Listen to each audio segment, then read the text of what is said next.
तो मार्च 2026 को एक खबर आती है जिससे पूरा देश जो होता है वो हिल जाता है।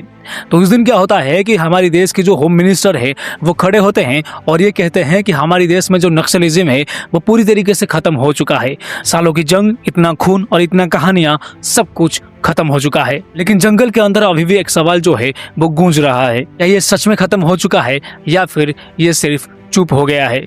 तो इस वीडियो के माध्यम से मैं आपको बताने वाला हूँ एक ऐसा जंग के बारे में जो कि इंडिया के सबसे लंबे और सबसे खूनी जंग में गिना जाता है।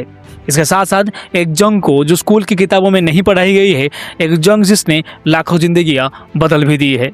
तो चलिए इस वीडियो को शुरू करते हैं। तो ये जो नक्सलिज्म की जो कहानी है वो शुरू होता है साल 1967 से।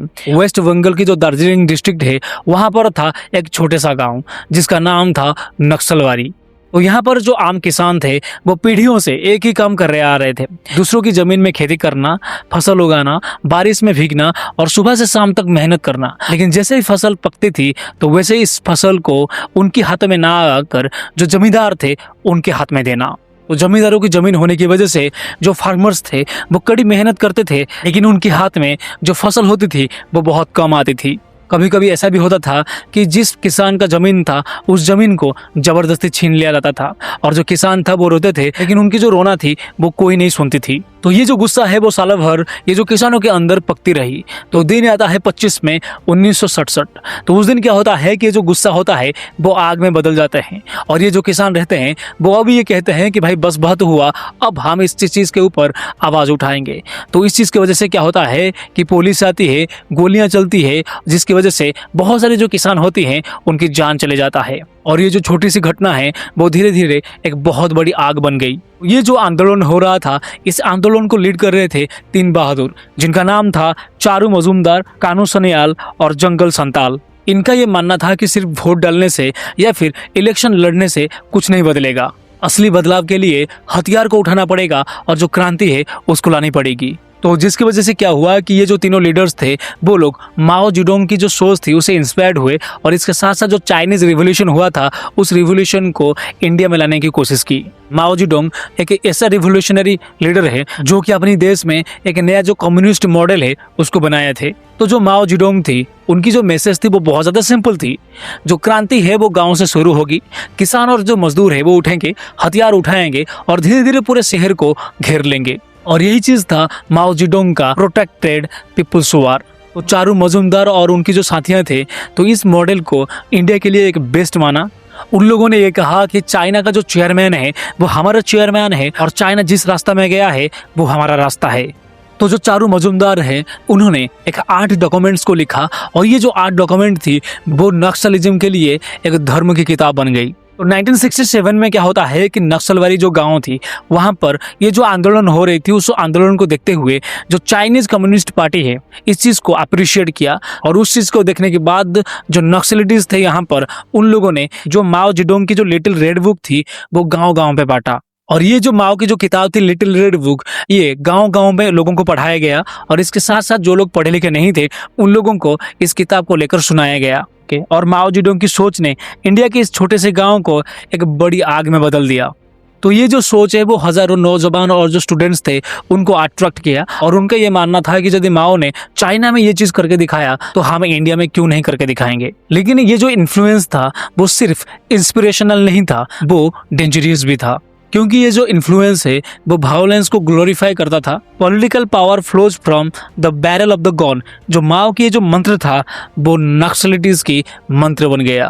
तो ये जो मूवमेंट हो रही थी इस मूवमेंट को दुनिया ने एक नाम दिया उस गांव से इंस्पायर होकर जो कि था नक्सलिज्म। तो चारू मजूमदार जो कि ये पूरी मूवमेंट को लीड कर रही थी उन्हें पुलिस ने 1972 में अरेस्ट कर लिया और जेल के अंदर ही उनकी मौत हो गई। और बहुत सारे लोगों को ये लगा कि ये जो मूवमेंट हो रही थी वो यहीं पे खत्म हो जाएगी, लेकिन ये कुछ टाइम के लिए सिर्फ एक पॉज था। लेकिन ये जो आग थी वो अंदर ही अंदर सुलगती रही और ये जो आग है वो सबसे ज्यादा भरपूर तौर पे जली इंडिया के उन सुनसान भूले हुए हिस्सों में जिनके बारे में आपने शायद भी कभी स्कूल की किताबें में पढ़े भी नहीं होंगे। तो जरा गौर से हमारी जो भारत के मैप को देखिए, यह है देश का वो हिस्सा जिसके बारे में अक्सर हमारी किताब में या फिर नेशनल मीडिया में बात ही नहीं होती है, जो कि होती है सेंट्रल और ईस्टर्न इंडिया। छत्तीसगढ़, झारखंड, ओडिशा और बिहार और आंध्र प्रदेश और महाराष्ट्र के कुछ जंगल भरे इलाके। यहाँ की जो जमीन है उसके नीचे खजाना ही खजाना है और अरबों और खरबों रुपया जो है वो यहीं से आता है। Coal, iron ore, bauxite, manganese, limestone, India की जो सबसे बड़ी माइनिंग वेल्थ है वो यहीं दबी हुई है। लेकिन यदि हम लोग जमीन के ऊपर हिस्से के बारे में बात करेंगे तो वहां पर रहते थे ट्राइबल परिवार, आदिवासी भाई बहन, जिनके पास ना पक्की सड़क थी, ना रेगुलर बिजली थी और ना स्कूल, ना अस्पताल, ना सेफ पानी थी। एक तरफ पूरा देश चांद में पहुंच रहा था, मंगलयान भेज रहा था, तो दूसरी तरफ यहीं के जो गाँव में जो बच्चे हैं कुपोषण से लड़ रहे थे। यहाँ पर जो माँ बहन है बेसिक जो दवाई है उसके लिए तरस भी रहे थे। और जब भी सरकार यहाँ पर बहुत सारे कंपनीज को लाई तो हमेशा वो माइनिंग साथ में आई और उनकी जो जमीन थी उसे कंपोजिशन के नाम पे ले गई। पेपर में नया घर और रोजगार देने की तो वादा किया गया, लेकिन जमीन पर सिर्फ बड़ी बड़ी मशीन्स और डस्ट भरी हवा दिखती थी। पानी जो था यहाँ पर वो प्रदूषण हो गया और इसके साथ साथ जंगल को सफाया किया गया। और सबसे बड़ी इंपॉर्टेंट चीज़ ये है कि यहाँ पर जो लोग रहते थे उनको डिस्प्लेसमेंट किया गया। तो यहाँ पर जो प्रॉब्लम और इसके साथ साथ जो गरीबी और ये जो भूला हुआ इंडिया है वो धीरे धीरे नक्सलिज्म का सबसे बड़ा फ्यूल बन गया। लोगों को धीरे धीरे ये समझ में आ गया कि जो सरकार है वो उनके लिए नहीं है, बल्कि जो कॉरपोरेशन है उनके लिए काम कर रही है। और ये जो पूरा एरिया था उसको एक नाम दे दिया गया जो कि था रेड कॉरिडोर। और ये अपने पिक टाइम में ये जो नक्सलिज्म का जो एरिया बनाया गया था अपने पिक टाइम में लगभग 2009 और 10 के आसपास ये जो कॉरिडोर है वो देश के 180 से भी ज्यादा जो डिस्ट्रिक्ट से वहां तक फैला हुआ था। तो 1980 और 90 दशक में जो मूवमेंट नक्सल के द्वारा किया गया था उस चीज क्या हुआ था, ये दब गया था। लेकिन वो जो मूवमेंट दब गया था वो दोबारा खड़ा होता है, लेकिन इस बार बिल्कुल नया रूप में खड़ा होता है और ज्यादा खतरनाक होता है। तो आंध्र प्रदेश के जंगल में ये जो मूवमेंट थी वो खड़ी हुई पीपुल्स ग्रुप वार यानी कि PWG के नाम पे, जहां पर कोंडापल्ली सीतारामैया जैसे लीडर्स के लीडरशिप में ये जो ग्रुप है वो खड़ी हुई। और बिहार और झारखंड के इलाकों में ये जो ग्रुप थी वो बना MCC यानी कि माओइस्ट कम्युनिस्ट सेंटर। तो ये जो दोनों ग्रुप बने थे यानी कि जो PWG और MCC बने थे वो क्या करते थे, जो माओ जेडोंग थी उनको पॉलिसी को फॉलो करते थे और आर्म्ड स्ट्रगल को अपना मंत्र बना चुके थे। तो 2004 में क्या होता है कि ये जो MCC और PWG थी दोनों हाथ मिला लेते हैं और एक बहुत बड़ी कम्युनिस्ट पार्टी बनाते हैं जो कि था CPI माओइस्ट। और ये आज तक नक्सल मूवमेंट की सबसे पावरफुल और वेल ऑर्गेनाइज्ड विंग बनी रही। इनका जो तरीका था वो बहुत ज्यादा सिंपल था लेकिन असरदार था। ये लोग जंगल के अंदर जहां सरकार नहीं पहुंची है वहां पर पहुंचे और जंगल के अंदर उन लोगों ने अपनी अलग एक सरकार बसा ली। वो लोग खुद अपनी अदालतें बनाई जिसको बोलते थे जन अदालत। तो वहां पर क्या करते थे कि वो लोग अपने जो हिसाब से फैसला करते थे यानी कि क्लास एनिमीज को वो लोग सजा देते थे। और उन लोगों ने अपनी खुद की टैक्स सिस्टम बनाया और इसके साथ साथ जो कॉन्ट्रैक्टर, माइनिंग कंपनीज और अमीर लोग थे उन लोगों से हफ्ता वसूली की। और इसके साथ साथ अपने छोटे छोटे जो स्कूल से उसको बनाए जहां पर वो लोग अपनी जो माओ की जो टीचिंग से वहां पढ़ाई करते थे। और अपनी खुद की बेसिक मेडिकल बनाई जहां पर खुद की जो टीममेट्स है उनकी इलाज और इसके साथ साथ जो आदिवासी लोग हैं उनकी इलाज करते थे। और जिसकी वजह से क्या हुआ कि जो ट्राइबल लोग थे उनको लगा ये है कि ये लोग हमारी आवाज़ है, क्योंकि सालों तक जो सरकार था उनको भूल चुका था और इसके साथ साथ ना ही वहाँ पर डेवलपमेंट हो रहा था और ना ही सरकार वहाँ पर पहुँच रहा था। और इसी टाइम पे क्या होता है कि ये जो नक्सल होते हैं वहाँ पर पहुँचते हैं, उन लोगों की मदद करते हैं और उनकी जो बातें होते हैं उसको सुनते हैं और इसके साथ साथ जो कॉन्ट्रैक्टर्स और जमींदार है उनके खिलाफ में लड़ाई करते हैं। तो जिसकी वजह से क्या हुआ कि जो आदिवासी लोग थे उनमें से कुछ जो नौजवान लोग थे ये जो नक्सल के ग्रुप थे इनके साथ मिल गए, कुछ मजबूरियों के साथ मिले और कुछ लोग आइडियोलॉजिकल विचारधारा के कारण इनके साथ मिल गए और कुछ लोग उनके पास कोई रास्ता नहीं था, इसी वजह से ये जो नक्सल के ग्रुप थे उनके साथ मिल गए। लेकिन यहीं से स्टार्ट होती है एक दर्द भरा कहानी। जहां पर बंदूक होता है वहां पर खून भी होता है। और यहाँ पर जो अदालतें बनाई गई थी वहां पर अदालत के नाम पे बहुत सी गलतियां हुई और बहुत सी बेरहमी भी हुई। और धीरे धीरे ये जो लड़ाई हो रही थी वो इंसाफ के खिलाफ में हो रही थी, लेकिन वो धीरे धीरे ये जो इंसाफ के लिए लड़ाई है वो वायलेंस में बदल गई। तो 2000 के एंड तक ये जो नक्सल ग्रुप थे वो बहुत ज़्यादा खतरनाक दौर में पहुंच चुके थे। तो अब उनके पास क्या थी, तो ये जो CPI माओइस्ट ग्रुप थी वो अभी बहुत ज़्यादा मॉडर्न हो चुकी थी, उनके पास मॉडर्न वेपन्स थी और इसके साथ साथ ट्रेंड नक्सल्स भी थे और इसके साथ साथ उनको जो जंगल की जानकारी थी वो बहुत काफ़ी अच्छी थी।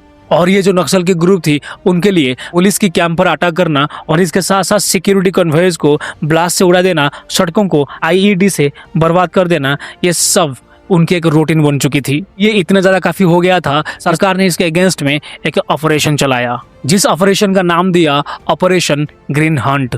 तो हजारों सेंट्रल रिजर्व पुलिस फोर्स के जवान, इसके साथ साथ बीएसएफ और स्टेट पुलिस के जो यूनिट्स थे वो जंगल में उतार दिए गए और जहां पर नक्सल के कैंप्स थे वहां पर टारगेट किए गए। एनकाउंटर्स हुआ, इसके साथ साथ प्रेशर बढ़ा, लेकिन सरकार ने यहाँ पर और एक कदम उठाया जो आज भी बहस का मुद्दा है।